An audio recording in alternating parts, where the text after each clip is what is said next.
Bismillahirrahmanirrahim. Assalamualaikum warahmatullahi wabarakatuh. Selamat siang dan salam sejahtera untuk kita semua.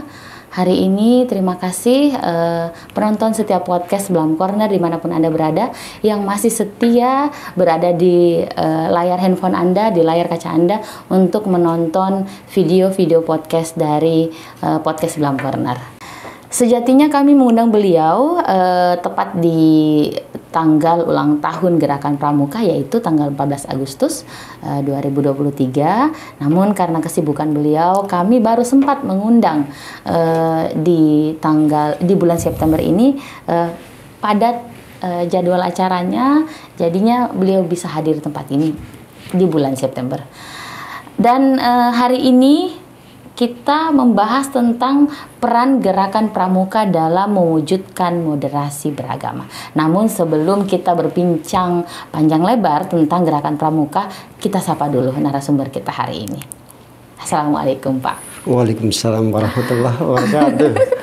Bahagia sekali rasanya. Kenapa? Karena beliau adalah pembina Gerakan Pramuka saya dulu di gugus depan 911 912. Saya masih ingat, Pak, ya? Ya, betul. Meskipun sekarang kan sudah berubah ya? Betul.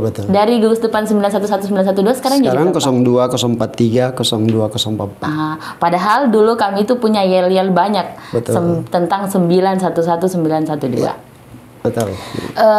Sebelum mengulas panjang lebar tentang Gerakan Pramuka seperti apa, saya perkenalkan dulu ya narasumber kita atas nama Bapak Arafat Ilham. Beliau adalah pembina gugus depan dari zaman tahun 90-an.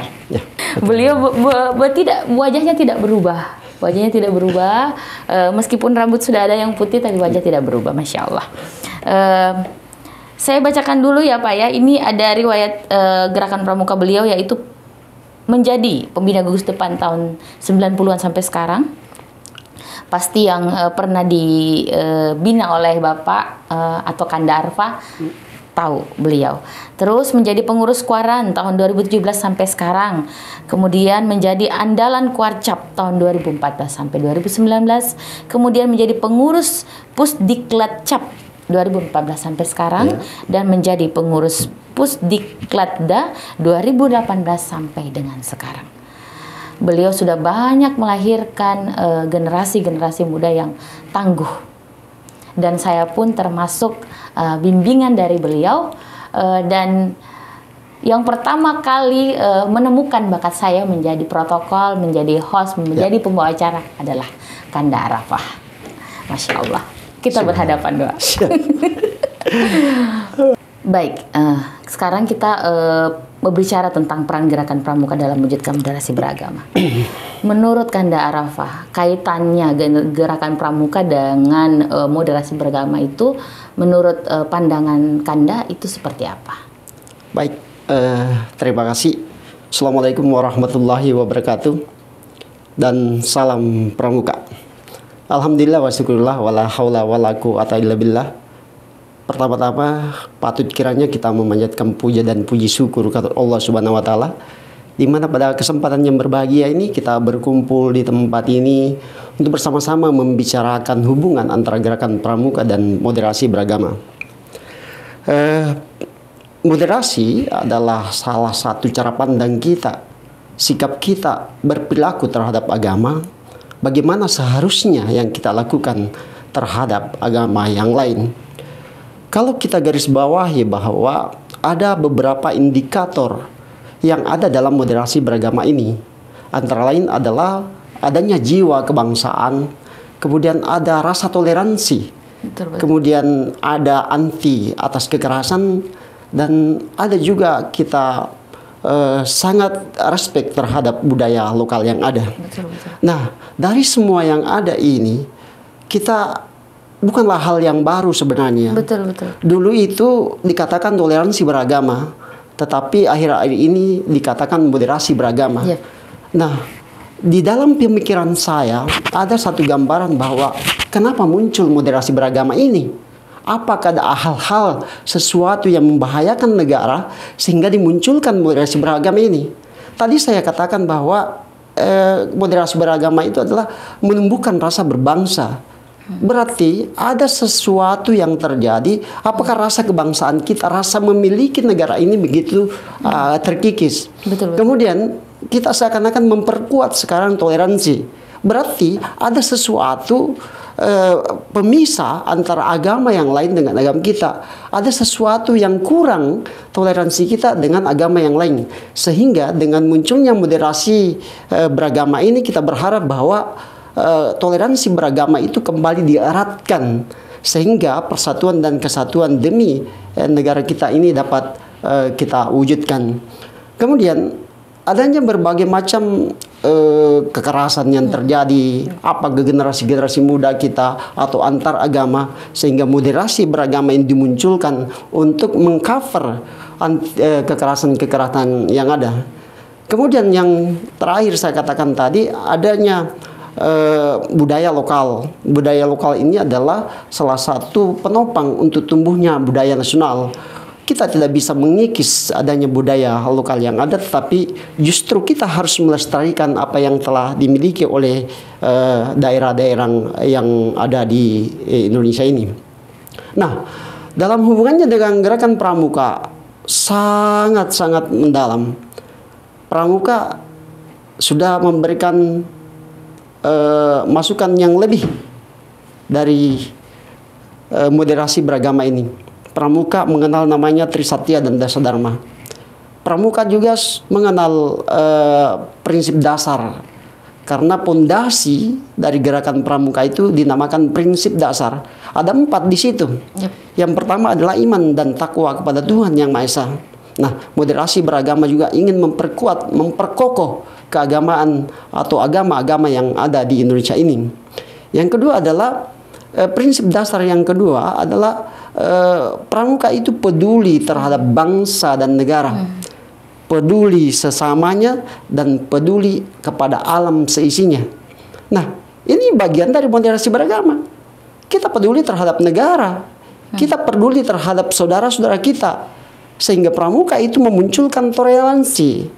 Banyak peristiwa-peristiwa yang telah saya alami selama menjadi pembina Pramuka, pelatih pembina Pramuka, di mana kita membaur menjadi satu untuk kemaslahatan umat dan NKRI ini.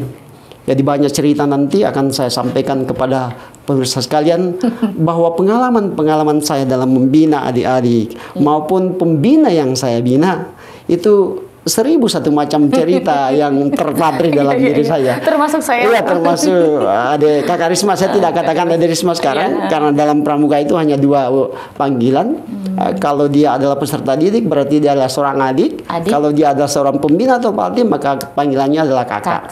Bukan kakek, tapi kakak. Inilah uniknya gerakan Pramuka. Ya, silakan mungkin ada.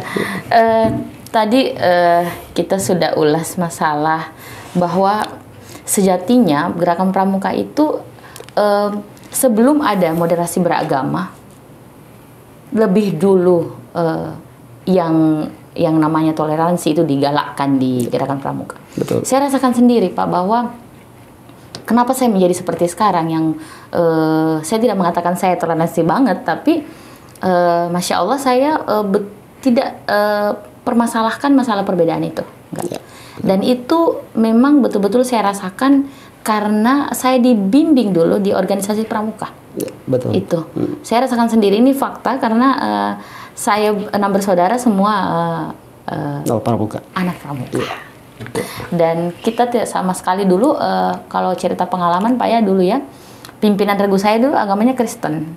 Betul. Dan kalau pas bertepatan hari Minggu, kami yang menjadi tugasnya dia, menjadi tugas dari pemimpin kami, pemimpin regu kami ambil alih karena pemimpin regu kami itu lagi ke gereja pada saat itu. Ya, betul. Ya, kalau nonton saat ini namanya Feni Amelia Wongso, itu pemimpin regu saya pada saat di zaman saya. Ya. Kemudian kakak kelas saya ada Sony Irawan mungkin. Sony Irawan juga kalau menonton, beliau juga kan agama Kristen. Masih ada juga Grace Supakua, itu banyak. Orang-orang yang agama lain, tapi Iya. dalam gerakan pramuka mampu menyatukan kita semua. Betul, betul. Itu adalah moderasi beragama yang tidak bisa lepas dari kelakuan atau perilaku kita dalam kehidupan berpramuka. Ya. Betul sekali. Dan saya rasakan betul itu, Pak. Ini kemarin kami mengundang juga narasumber membahas tentang 9 kata kunci moderasi beragama. Ya. Dan 9 kata kunci moderasi beragama itu setelah saya baca, itu betul-betul isi dalamnya itu ada di Dasar Dharma Pramuka. Ya. Jadi kalau bisa saya bacakan, karena saya sudah tidak terlalu hafal, Dasar Dharma Pramuka yang pertama, takwa kepada Tuhan Yang Maha Esa, itu masuk dalam moderasi. Betul. Cinta alam dan kasih sayang sama manusia, Ya. bahwa memang kita tidak mengenal namanya perbedaan. Iya, betul. Iya. Patriot yang sopan dan kesatria. Nah, dan patuh dan suka bermusyawarah. Itu betul-betul yang namanya toleransi, bermusyawarah dulu. Ya. Kemudian rela menolong dan tabah. Berarti menolong tanpa mengenal suku, Rela, budaya, tabah. Kemudian rajin, terampil, dan gembira. Hemat, cermat, bersahaja, disiplin, berani dan setia, bertanggung jawab dan dapat dipercaya, suci dalam pikiran, perkataan, dan perbuatan. Kalau saya baca yang 9 kata kunci moderasi itu betul-betul ada tertuang dalam Dasar Dharma Pramuka yang sudah digalakkan 62 tahun yang lalu. Iya, betul. Masya Allah. Kaitannya dengan ini, Pak, kan baru-baru, Pak, ya? Ya. Belum cukup sebulan ya, Pramuka berulang tahun. Bukan ulang tahun, Hari Pramuka. Hari Pramuka ya? Hari Pramuka, Oh, bukan hari- ulang tahun Pramuka. Oh, bukan ya? Ya. Hari 14 Agustus itu 14 adalah Hari Agustus Pramuka, adalah bukan Hari ulang Pramuka. tahun Pramuka. Oh, bukan ulang tahun Iya. Pramuka. Oke, perlu digarisbawahi. Dipertegas langsung sama orangnya. Jadi tanggal 14 Agustus itu adalah Hari Gerakan Pramuka. Hari Pramuka, ya. Hari Pramuka. Iya, iya. Oke. Dan Kuartir Nasional Gerakan Pramuka ke-62 mengusung tema Pramuka dengan slogan sumber daya manusia yang profesional dan proporsional. Itu kenapa mesti slogan itu, Pak? Iya. Apa makna dari slogan itu? Betul sekali. Gerakan Pramuka adalah satu lembaga yang mendidik pramuka menjadi pramuka yang berjiwa nasionalis, berbangsa dan bernegara. Dia cakap, terampil, taat hukum, serta dia sehat jasmani dan rohani. Nah, dari dasar itulah diambil slogan seperti itu. Bahwa generasi kita sekarang seakan-akan dia hidup dengan begitu banyaknya pengaruh, utamanya HP. Dunia teknologi ini seakan membatasi dia dalam bergaul. Dia hanya tertumpu pada apa yang disebut teknologi sekarang. Yep. Sehingga kehidupan organisasi dia seakan-akan sepelekan. Oleh karena itu, organisasi ke organisasi yang ada sekarang berusaha semaksimal mungkin bagaimana memperbaiki dirinya agar generasi-generasi muda itu mampu tertarik untuk tumbuh. Nah, slogan yang tadi kita berharap bahwa Pramuka itu mampu menciptakan generasi yang memang tangguh dalam menopang keberhasilan NKRI ini. Nah, kemudian tadi disinggung tentang Dasar Dharma, Trisatya dan Dasar Dharma. Trisatya itu bahwa Trisatya, demi kehormatanku, aku berjanji akan bersungguh-sungguh menjalankan kewajibanku terhadap Tuhan dan Negara Kesatuan Republik Indonesia. Ini adalah moderasi beragama. Menjalankan kewajibanku terhadap Tuhan dan Negara Kesatuan Republik Indonesia. Dalam Al-Quran dikatakan, lakum dinukum walidin. Bagimu agamamu dan bagiku agamaku. Yep. Kita punya secara vertikal dan horizontal ada habdu minallah dan habdu minannas. Kalau kita habdu minallah berarti kita adalah urusan kepada Tuhan. Sedangkan habdu minannas kita adalah toleransi muncul di sini. Kita harus bekerja sama dengan agama manapun, bahu-membahu untuk memperbaiki negara ini. Kemudian Trisatya, demi kehormatanku aku berjanji akan bersungguh-sungguh menjalankan kewajibanku terhadap Tuhan dan Negara Kesatuan Republik Indonesia, menolong sesama hidup dan ikut serta membangun masyarakat menepati dasar dharma. Menolong sesama hidup ini adalah toleransi. Betul, Jadi betul. Trisatya sudah memberikan gambaran bahwa bagaimana moderasi beragama di Indonesia. Belum masuk dasar dharmanya. Belum masuk Dasar Dharma. Implementasi dari dasar dharma itu sifat-sifat kita. Saya masih ingat ada Risma, kakak Risma ini. Sudah kakak sekarang. Sudah kakak sekarang ini. Dia itu yang paling belakang dulu. Iya, paling kecil dulu. Tapi orangnya lincah. Kalau saya ajari puisi luar biasa. Mampu menangkap dengan cepat. Masya Allah. Saya masih ingat puisi yang pernah saya ajarkan dan 2 kali juara 1. Beta Pati Rawajawane. Beta Pati Rawajawane. Dua kali ya, 2 Pak? kali juara 1. Juara 1 tingkat apa itu, Pak, ya, itu hari? Kadang saya marahi kalau dia tidak mampu mengapresiasikan itu.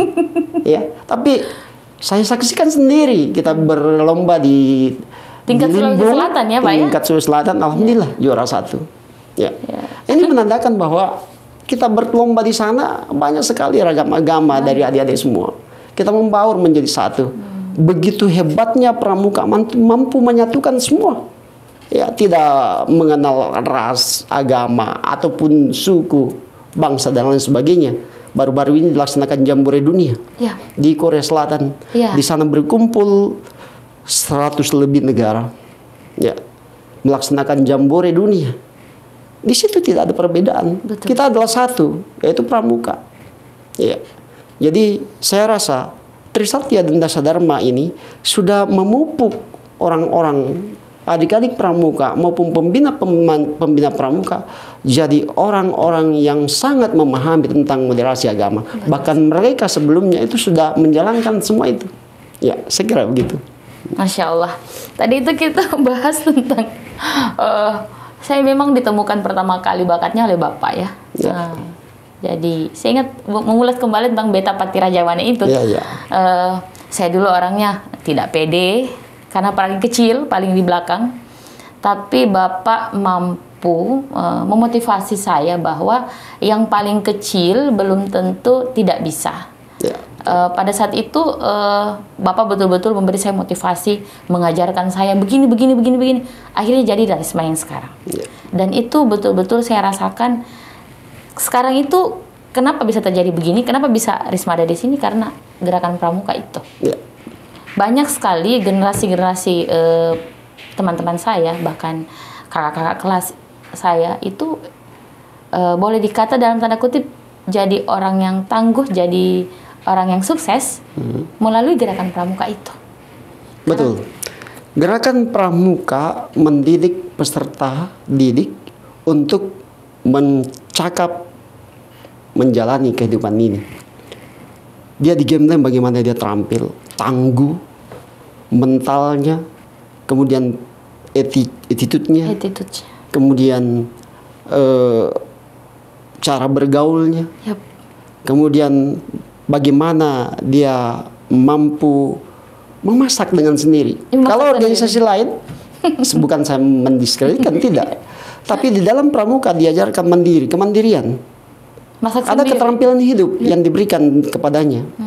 Kalau awalnya dia dimasakkan oleh pembinanya, tapi lambat laun dia diminta untuk bawa alat-alat masak, kemudian diberikan menu apa yang akan diolah. Dia diajarkan.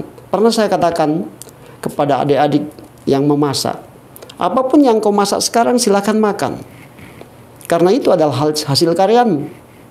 Coba kau hargai apa yang telah kau masak sekarang.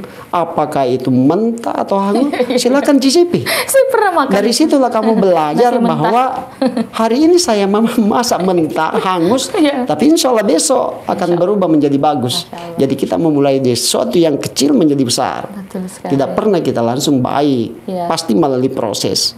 Kalau hari ini kita tidak bisa mengucapkan A, maka besok pasti kita sudah bisa mengucapkan A dan B. Artinya ada grafik peningkatan prestasi kita untuk mencapai hal yang terbaik. Saya kira itu. Tadi Pak kita membahas tentang generasi ke generasi. Ada juga generasi media sosial seperti sekarang ini.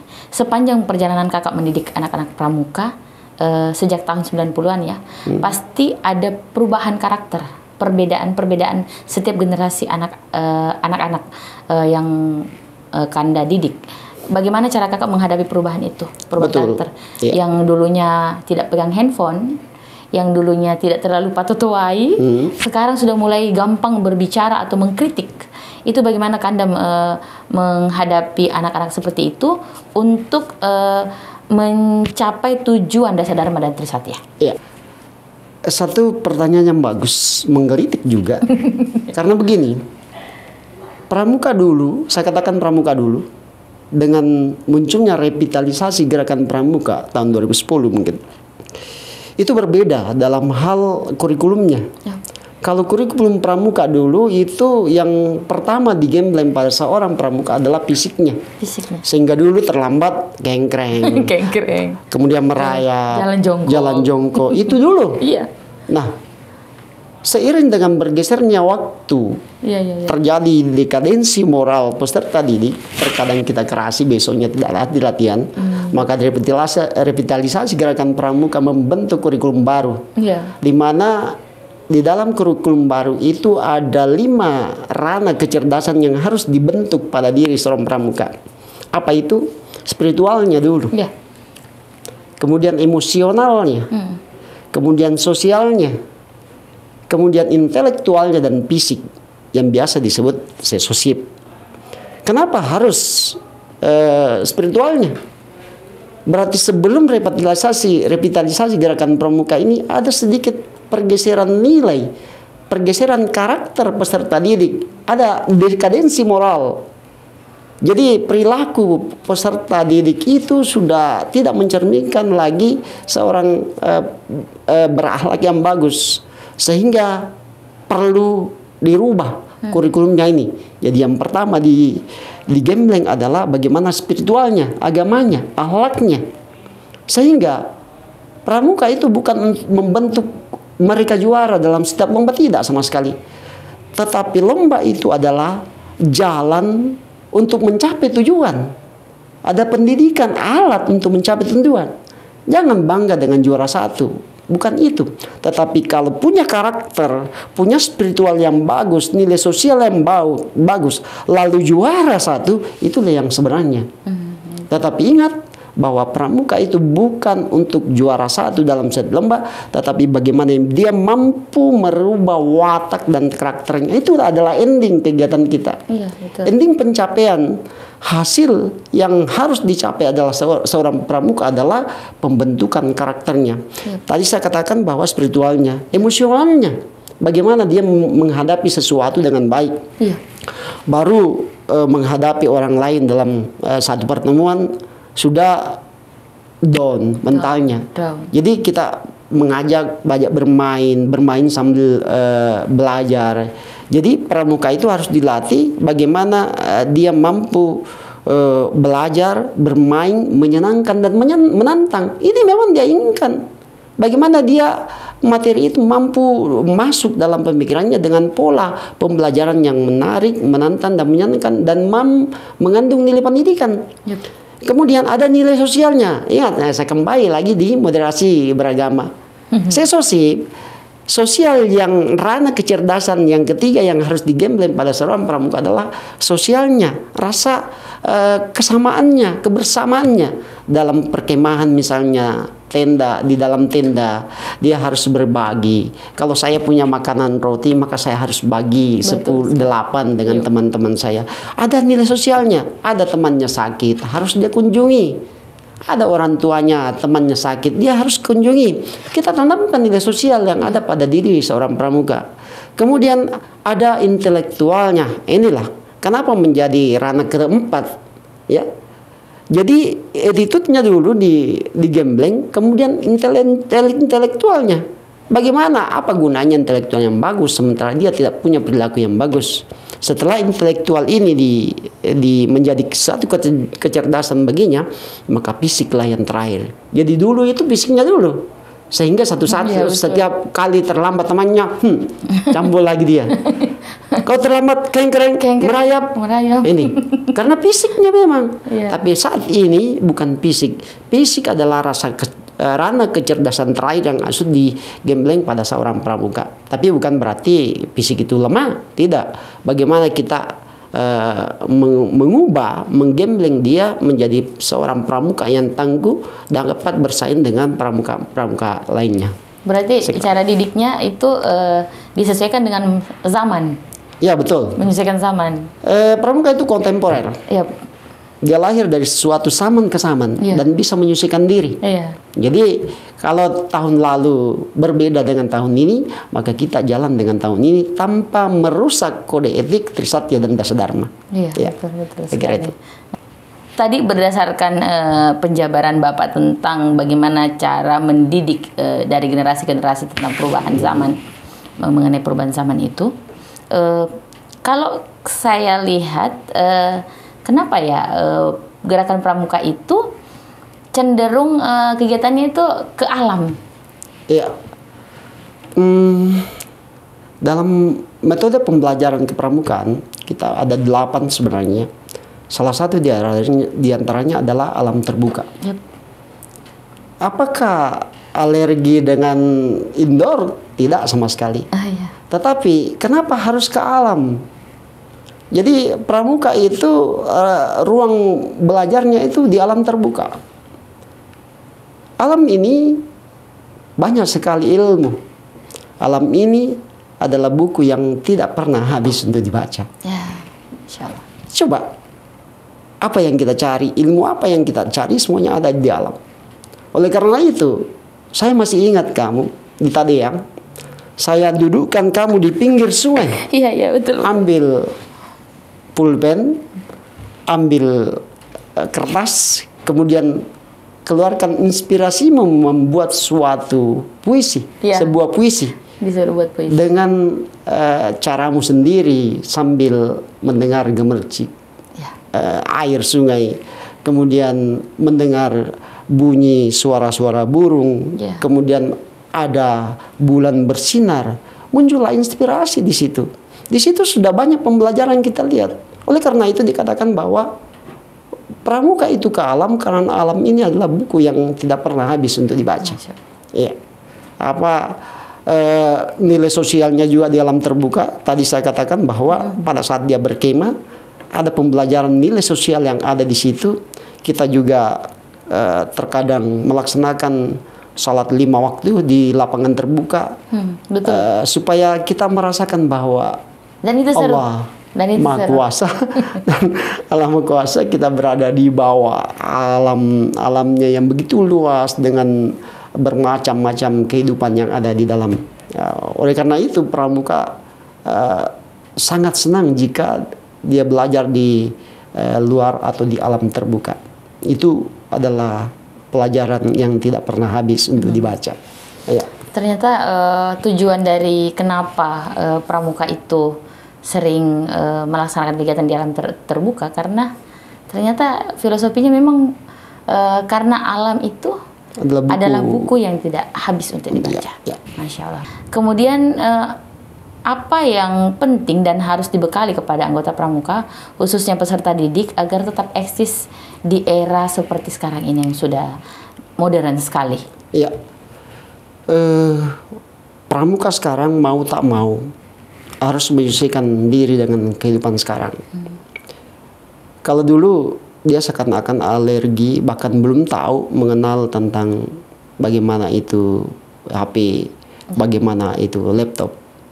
Nah, di kurikulum pembelajaran kita sudah masuk bagaimana seorang pramuka itu mengenal teknologi. Dia harus menyesuaikan dengan perkembangan zaman sekarang. Tadi saya katakan bahwa pramuka itu bersifat kontemporer. Dia bisa hidup pada zaman yang ada sekarang. Nah, tinggal kita sebagai pembina, bagaimana dia bisa mengontrol dirinya dalam menggunakan IT itu. Saya pada saat latihan atau berkemah, saya tidak pernah melarang peserta didik untuk membawa HP, tidak sama sekali. Bahkan satu waktu saya katakan silakan buka HP-mu, bahkan kita buatkan kuis yang ada hubungannya dengan proses pembelajaran pramuka. Kemudian dia menggunakan HP-nya atau budgetnya itu untuk menjawab pertanyaan-pertanyaan yang diberikan. 2 minggu yang lalu kami melaksanakan perjusami di sekolah kami, dan kami minta kepada seluruh peserta untuk membawa HP-nya, di mana di situ dia gunakan untuk menjawab tantangan dalam games yang digunakan atau dilaksanakan dengan menggunakan HP. Kesimpulannya adalah bahwa kepada peserta didik harus diperkenalkan bagaimana perkembangan teknologi sekarang. Harus dia tahu bahwa teknologi sekarang adalah mampu memberikan satu pembelajaran, mampu merubah hidupnya, tetapi mampu juga merubah karakternya. Oleh karena itu, kontrol terhadap seorang pembina pada peserta didik harus tetap diperhatikan itu. Jadi tadi itu penjelasan Bapak tentang bagaimana cara menghadapi atau mendidik anak-anak khususnya di ini ya, dari setiap generasi ke generasi. Kemudian tentu saja saya tidak tahu ya apakah dalam sepanjang perjalanan ini Bapak mendidik gerakan pramuka, gugus depan khususnya dari tahun 90-an kan Pak? Ya, dulu kan betul. basicnya Bapak seorang staf ya? Ya. Itu bertahan dari tahun 90-an sampai sekarang tentu saja mungkin bukan hal yang gampang. Ya, betul. Mungkin di tengah jalan ada jenuh atau mendapati satu generasi, satu tingkatan anak-anaknya. Aduh, nakal sekali kayaknya ini anak ini. Susah sekali kayaknya diatur ini, Pak Toto sekali. Bagaimana cara Bapak bisa bertahan sampai sekarang, dan apa yang memotivasi Bapak mau membina kami, padahal kan zaman dulu kan honor tentang ini kan nggak ada, Pak. Iya, betul. Itu betul-betul ikhlas beramal. Biar kan paling-paling beli alat, beli tenda sudah habis. Itu apa yang motivasi Bapak bertahan 90-an loh sampai sekarang ini? Ya. Pramuka itu adalah panggilan jiwa. Panggilan jiwa, Masya Allah. Kalau saya berpikir material, maka sampai sekarang saya pasti tinggalkan pramuka.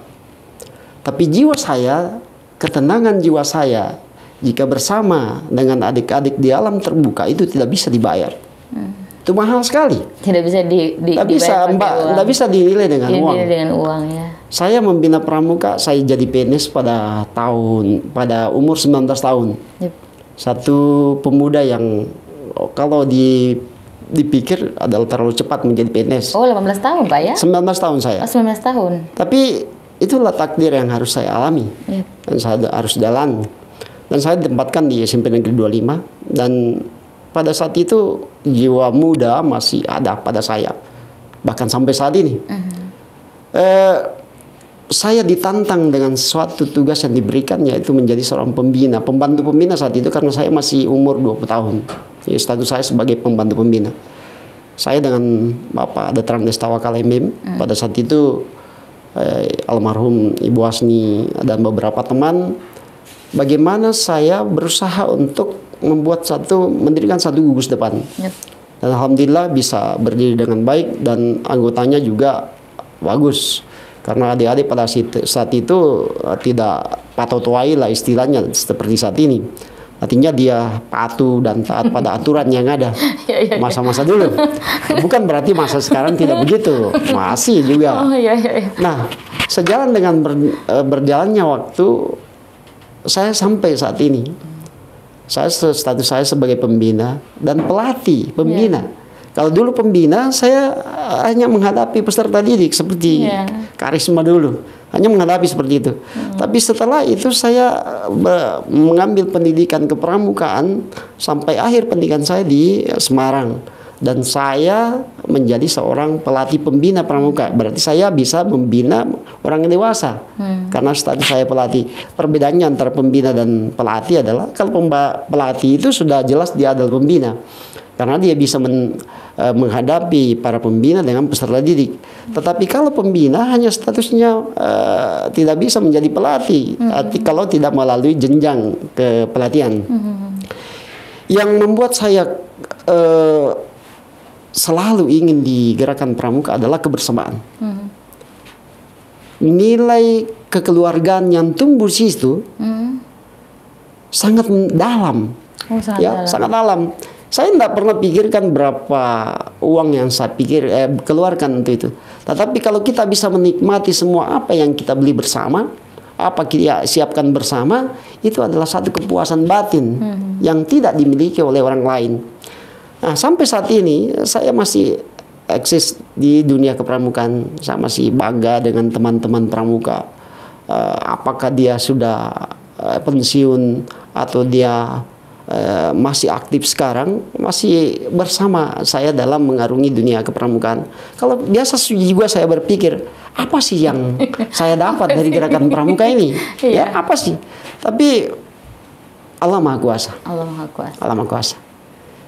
Keikhlasan kita akan dibalas dengan sesuatu yang tidak kita sangka-sangka. Betul sekali. Contoh, saya tidak pernah bayangkan saya diundang untuk ke sini. Seandainya tidak saya menggeluti dunia pramuka dari dulu sampai sekarang, tidak mungkin saya di sini. Ini adalah karir, jenjang, ini adalah perjalanan hidup yang tidak terbantahkan. Ya. Tetapi kalau orang berkata kok bisanya pramuka itu tidur di tanah, tidur di lapangan dengan sebuah tenda.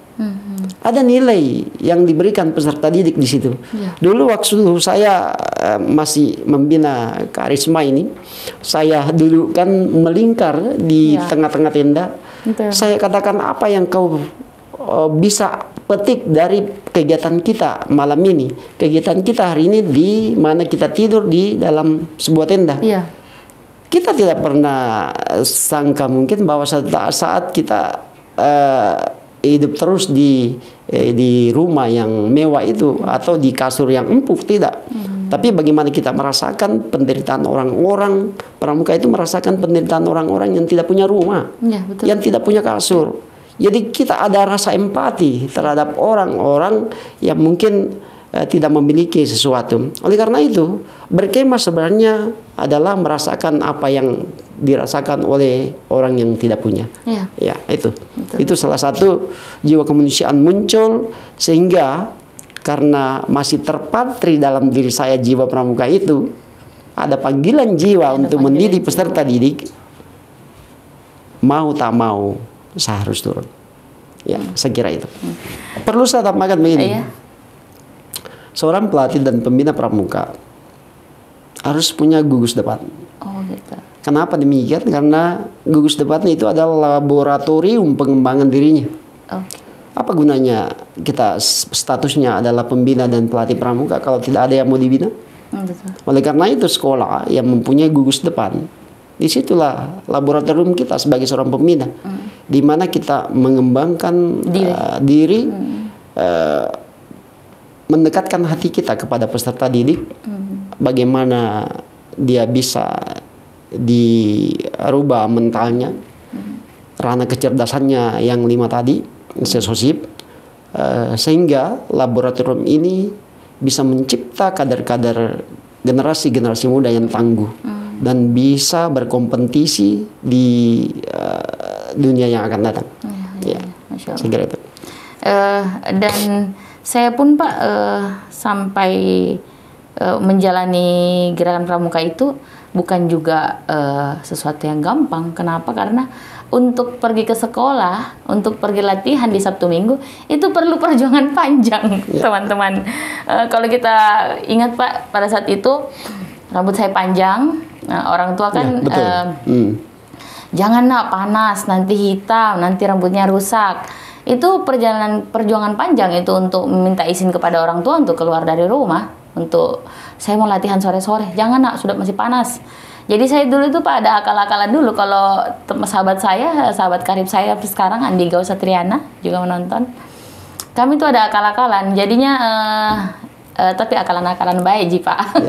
Jadi kalau bapaknya lagi ada di rumah, bapaknya kan itu percaya sama saya jemput dulu dia Pak, baru dia bisa keluar rumah.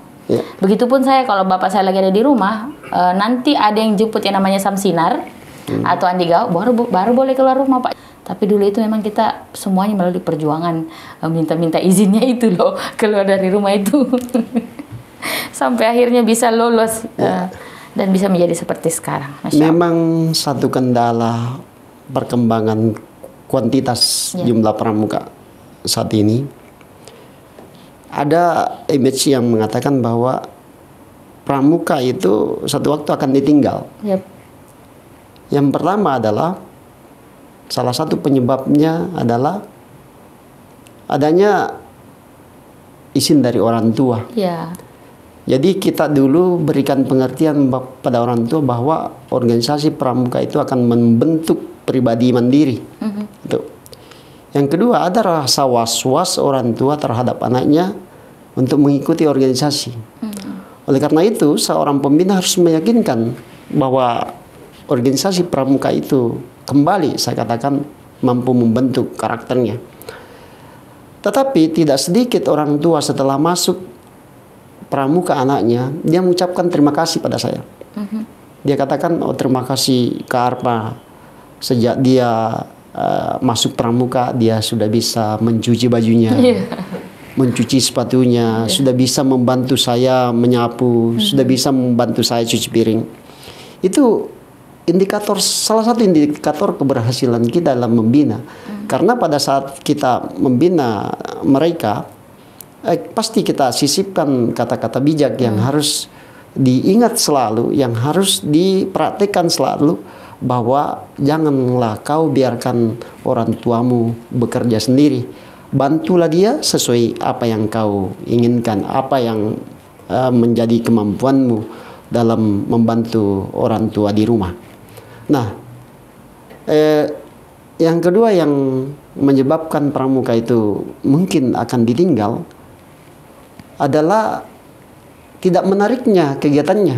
Oleh karena itu, seluruh pembina yang ada di Indonesia ini, ada pertemuan-pertemuan yang dia lakukan, termasuk Karang Pamitran, di mana seluruh pembina seluruh Indonesia itu bertemu untuk mencari solusi bagaimana sebenarnya membina pramuka yang menarik, menantang, dan menyenangkan. Tetapi yakin dan percaya bahwa pramuka akan tetap tumbuh di negara kita ini karena banyaknya pembina dan pelatih yang menguasai proses pembelajaran dengan baik, proses pembelajaran yang menarik, menantang, dan menyenangkan. Yakin saya itu. Ya.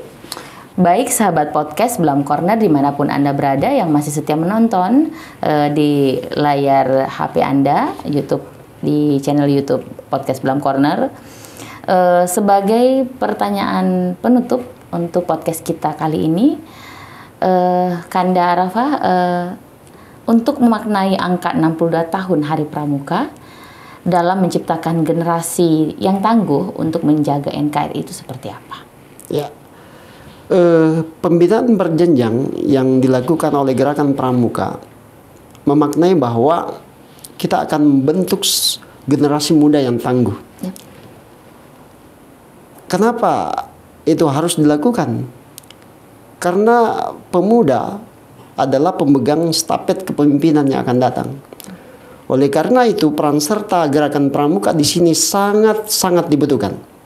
Karena salah satu organisasi yang membentuk karakter generasi muda adalah pramuka.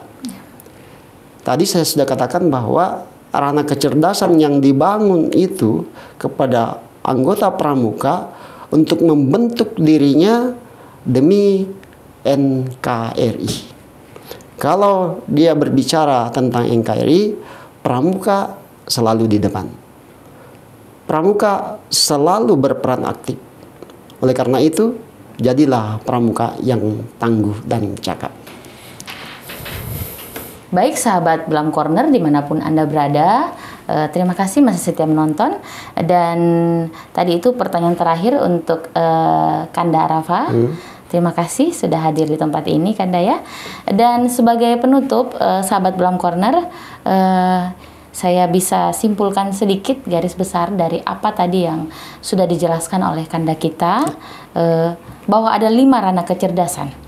Dan semoga ini bisa didengarkan oleh generasi muda yang berada di luar sana, baik yang belum masuk Gerakan Pramuka atau yang sudah masuk.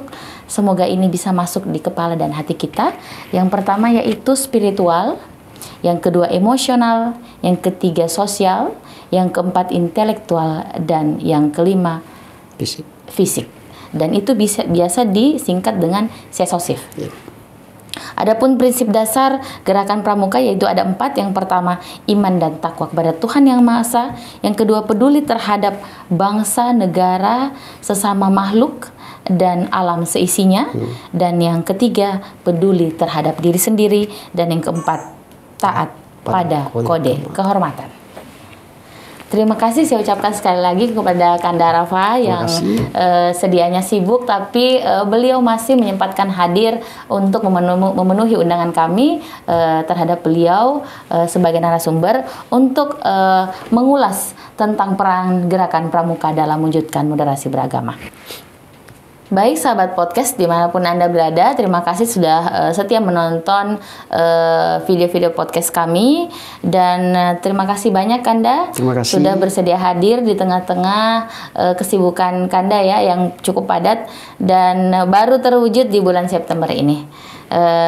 Kami juga ingin mengajak untuk kepada generasi muda, yuk kita masuk dalam gerakan pramuka untuk mewujudkan generasi yang tangguh dalam menjaga NKRI. Masya Allah. Terima kasih kami ucapkan kepada semua penonton yang masih bertahan hingga detik terakhir video kami. Semoga kita semuanya sehat, panjang umur, dan bahagia selalu. Dan jangan lupa untuk mendukung setiap video-video kami, yaitu ada di YouTube, di media sosial kami juga ada, di IG, TikTok, kemudian Twitter, dan juga Facebook. Kami tunggu komen-komennya dan like, subscribe channel YouTube kami. Akhir kata saya ucapkan, saya Rismawati Rustam pamit undur diri dari hadapan pemirsa sekalian. Billahi taufiq wal hidayah. Wassalamualaikum warahmatullahi wabarakatuh. Selamat siang dan salam sejahtera untuk kita semua.